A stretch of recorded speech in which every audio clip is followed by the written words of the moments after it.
مسیح میں آپ کی سلامتی ہو بچوں، میں امید کرتی ہوں کہ آپ سب خیریت سے ہیں۔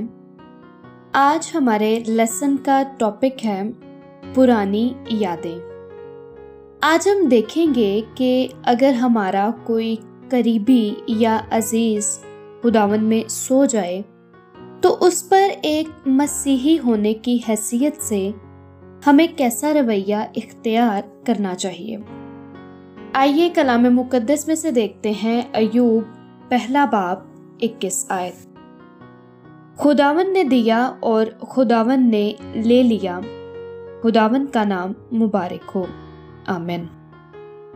آئیے اس بات کو سمجھنے کے لیے میں آپ کو ایک کہانی سناتی ہوں۔ یہ کہانی ایک بچی کی ہے جس کا نام تھا روت۔ روت اپنی نانی اماں کی پسندیدہ کرسی پر بیٹھی ہوئی تھی۔ اکثر جب روت اپنی نانی ماں کے گھر جایا کرتی تھی تو اس کی نانی ماں اسے باورچی خانے میں بلا لیا کرتی تھی تاکہ روت کھانا پکانے میں ان کی مدد کر سکے، لیکن آج نانی ماں نے روت کو نہیں بلایا۔ روت کے نانا ابو نے اس سے پوچھا کہ بیٹی، تمہارا اسکول کیسا چل رہا ہے؟ روت نے جواب دیا، ٹھیک چل رہا ہے۔ اصل میں روت کا دھیان اپنے نانا اور نانی جان کی تصویر پر تھا جو کہ دیوار پر لگی تھی۔ اس نے اپنی آنکھیں زور سے بند کر لیں اور خواہش کرنے لگی کہ کاش جب میں اپنی آنکھیں کھولوں تو نانی جان میرے سامنے کھڑی ہوں، لیکن افسوس کہ ایسا نہیں ہو سکتا تھا۔ روت کے نانا جان نے آہستگی سے پوچھا کہ کیا تم اپنی نانی جان کو یاد کر رہی ہو؟ تو روت کی آنکھوں سے آنسو بہنے لگے۔ نانا جان اداسی سے کہنے لگے کہ میں بھی انہیں بہت یاد کرتا ہوں، کئی بار میرا دل چاہتا ہے کہ میں انہیں آواز دوں تو وہ آ کر میرے پاس بیٹھ جائیں اور باتیں کریں۔ اس حقیقت کو قبول کرنا کہ وہ اب نہیں رہی بے حد مشکل ہے۔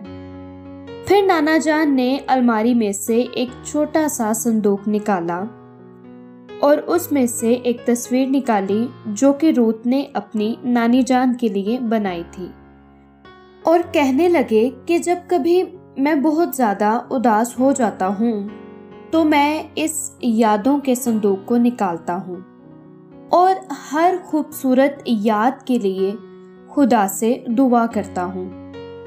روت اس صندوق میں پڑی دوسری خاص چیزوں کو دیکھنے لگی اور خوشی سے کہنے لگی کہ یہ دیکھیں نانی جان کی تصویر پھول لگاتے ہوئے۔ وہ ہمیشہ باغ میں خوبصورت ترین پھول لگاتی تھی۔ نانا جان نے روت سے پوچھا، کیا ہمیں اس بات کے لیے خدا کا شکریہ ادا کرنا چاہیے؟ روت نے ہاں میں سر ہلایا اور روت یوں دعا کرنے لگی کہ اے باپ، ہم تیرا شکریہ ادا کرتے ہیں نانی جان کے لیے اور اس خوبصورت وقت کے لیے جو ہم نے ان کے ساتھ گزارا، اور اس خوبصورت یاد کے لیے جب وہ باغ میں پھول لگایا کرتی تھی۔ ہم جانتے ہیں کہ اب وہ تیرے ساتھ ہیں اور ہم اس بات کے لیے بھی تیرا شکریہ ادا کرتے ہیں۔ ہماری مدد کر کہ جب ہم انہیں بہت زیادہ یاد کرتے ہیں تو تجھ سے ہی دعا کریں۔ اور پھر سے روت کی آنکھوں سے کچھ آنسو بہہ نکلے اور وہ زور سے نانا جان کے گلے لگ گئی۔ پھر وہ اٹھی اور باورچی خانے کی طرف چل پڑی۔ نانا جان بھی اس کے پیچھے پیچھے چل پڑے۔ روت پلیٹ میں چاول ڈال رہی تھی۔ وہ مسکراتے ہوئے کہنے لگی کہ جب میں نانی اماں کے ساتھ باورچی خانے میں ہوتی تھی تو وہ اکثر مجھے اپنی زندگی کی مزاحیہ باتیں بتایا کرتی تھی، اور سب سے مزاحیہ بات یہ ہوتی تھی کہ وہ آپ سے کیسے ملی۔ یہ کہہ کر وہ ہنستے ہوئے پھر سے نانا جان کے گلے لگ گئی اور کہنے لگی کہ آئیں ہم اس بات کے لیے بھی خدا کا شکر ادا کرتے ہیں۔ پھر میں آپ کو بتاؤں گی کہ وہ اور کیا کہا کرتی تھی۔ پیارے بچوں، کیا آپ کا کوئی عزیز مر چکا ہے، خداوند میں سو چکا ہے، یہ جانتے ہوئے بھی کہ اس نے زمین پر اپنا وقت مکمل کر لیا ہے اور اب وہ خدا کے پاس ہے؟ آپ اداس ہو جاتے ہیں اور اپنے عزیز کو یاد کرتے ہیں تو اس بارے میں خدا سے بات کریں۔ وہ آپ کے آنسوؤں کی قدر کرتا ہے اور وہ اس درد کو سہنے میں بھی آپ کی مدد کرے گا۔ اور پھر آپ اس عزیز کے ساتھ گزری یادوں سے لطف اٹھائیں اور پھر اس خوبصورت وقت کے لیے خدا کا شکر ادا کریں جو آپ نے ان کے ساتھ گزارا۔ ایک بار پھر سے اسی آیت کو جو ہم نے شروع میں کلام مقدس میں سے دیکھی پڑھتے ہیں۔ ایوب پہلا باب 21 آیت۔ خداوند نے دیا اور خداوند نے لے لیا، خداوند کا نام مبارک ہو۔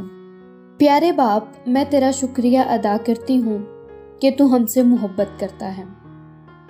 میں تیری تعریف کرتی ہوں اس خوبصورت لیسن کے لیے جو آج ہم نے سیکھا۔ ہماری مدد کر کہ جب کبھی ہمارا کوئی عزیز ہم سے جدا ہوتا ہے تو ہم اس وقت میں تجھ پر توکل کریں اور وہ وقت بھی تیری شکر گزاری کرتے ہوئے گزاریں، کیونکہ تو اپنے سب فیصلوں میں راست ہے۔ یسوع کے نام میں آمین۔